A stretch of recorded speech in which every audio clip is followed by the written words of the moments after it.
안녕하세요. 리스토러 써니입니다. 오늘 민수기 24장 10절로 25절까지 말씀 큐티 축복 나누겠습니다. 모압 왕 발락이 이스라엘이 너무너무 두려워서 발람 선지자를 불러 우리를 위해서 이스라엘을 저주해 주십시오라고 부탁합니다. 발람은 모압 왕 발락의 요구를 그대로 들어주기보다 하나님께서 이스라엘에 대해서 뭐라고 예언하시는지를 잘 듣고 그 내용을 전해주죠.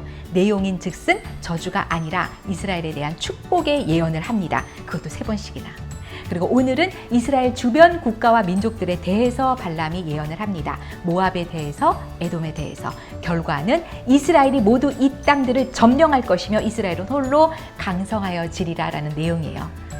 마치 저희들의 어떤 삶을 보장해 주시고 승리하리라 축복해 주시는 것 같아서 굉장히 기분이 좋습니다. 그렇습니다. 역시 하나님을 경외하는 백성은 하나님께서 높이 드실 것이며 그렇지 않은 백성은 하나님께서 정리하실 것입니다. 아말렉에 대해서도 예언하시는데 아말렉은 이스라엘과 싸워서 한번 이스라엘이 패전한 경험이 있어요. 가데스 바네아에서. 하지만 아말렉의 종말은 멸망이라 라고 선포해 주세요. 와, 저희들이 한번 진 경험이 있고 그래서 그들을 생각하면 좀 위축되는 마음이 있다 하더라도 절대 위축될 필요가 없구나. 우리가 믿음으로 하나님 앞에 임하면 하나님께서 승리를 보장해 주시는구나. 그리고 하나님을 경외치 않은 민족은 하나님께서 정리하시는구나. 가인 족속에 대해서도 예언하시는데 가인 족속 내 거처가 견고하고 내 보금자리가 바위 위에 있구나 라고 말씀하시면서 마치 정말 철옹성같이 영원히 견고할 것 같은 성읍을 말씀하세요. 하지만 가인 족속 너도 쇠약하리니 결국 아수르의 포로가 되리라 라고 선포해 주시네요. 저희들이 지금 봐서 인간적인 안목으로 와, 그 영광이 대단해 라고 하더라도 결국 하나님 앞에서 순종하지 않는 민족들에 대해서는 하나님께서 정리하신다 라는 교훈을 받게 됩니다. 그리고 가인 족속이 굉장히 견고해 보이지만 그보다 더 견고한 아수르가 있구나. 가인 족속을 함락한 아수르는 또 기띔 해변에서 온 해양 세력에게 정복당한대요. 기띔 해변 바로 지금의 키프로스 섬을 얘기합니다. 와, 아수르 위에 또 강한 세력이 있구나. 그런데 또 그 기띔 해변에서 온 해양 세력은 그도 역시 멸망할 것이라. 국가의 흥망성쇠가 영원히 정말 강력할 것 같은 그러한 영광도 언제 그랬냐는 듯이 하나님께서 정리하시면 먼지같이 다 날아가 버린다 라는 생각을 하게 돼요.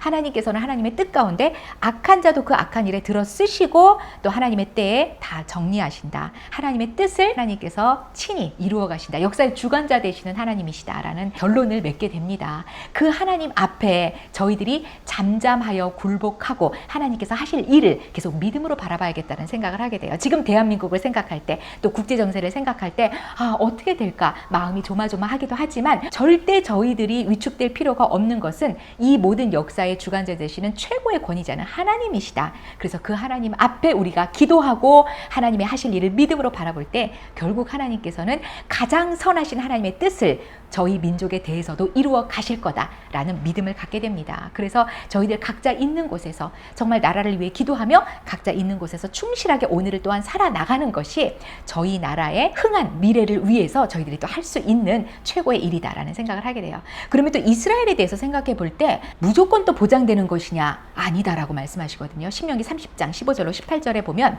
이스라엘에 대해서도 예언하시기를 하나님이 명령하신 것을 정말 하나님 사랑하는 마음으로 잘 순종해 나가면 그리하면 네가 생존하고 번성할 것이요 또 내 하나님 여호와께서 네가 가서 차지할 땅 그곳에서 계속 하나님께 복을 받을 거다. 하지만 네가 만일 마음을 돌이켜서 하나님의 말씀을 듣지 아니하고 유혹받아 다른 신들을 또 섬기면 하나님께서 분명히 선언하시기를 너희가 반드시 망할 것이라. 너희가 요단을 건너가서 차지할 땅에서 너희의 날이 절대 길지 못할 것이라 라고 하나님께서 엄포를 내리시네요. 저희들이 항상 하나님 앞에서 두렵고 떨림으로 임해 나가야 되겠습니다. 하나님께서 택하신 민족이라 해서 그 민족이 아무렇게나 행해도 하나님의 보호하심과 복이 늘 보장이 되는 게 아니다. 계속 하나님 앞에서 두렵고 떨리는 마음, 하나님을 경외하는 마음, 절제하는 마음, 믿음으로 순종하는 자세가 계속 저희들의 삶에서 나올 때 하나님의 이런 보장이 저희들의 것이 된다라는 생각을 하면서 개인의 삶에서도 마찬가지고 저희들의 민족과 국가를 생각해서도 마찬가지고 오늘 하루도 근신하여 하나님 앞에서 믿음으로 순종하는 것을 계속 선택해 나가야 되겠다. 그리고 역사의 주관자 되시는 하나님을 믿고 또 나라와 이 세계를 위해서 기도해 나가야겠어. 오늘 하루도 저에게 맡겨주신 일, 또 집안에서 해야 되는 여러 가지 또 소소한 일들을 하나님이 내게 맡겨주신, 그리고 내가 이것을 충성스럽게 오늘도 감당할 때 우리 나라가 잘 되고 하나님께 복 받는다. 이것과 절대 무관하지 않다라는 생각 가운데 오늘 하루도 충성스럽게 맡겨주신 일들을 감당해 나가야지. 이것이 오늘의 적용입니다. 성도님들, 저희들 각자 있는 곳에서 오늘도 믿음의 안목을 가지고 역사의 주관자 되시는 하나님을 믿는 마음으로 평안 가운데 맡겨주신 일들을 잘 감당하는 멋진 하루 되시기를 기도합니다. 승리하세요.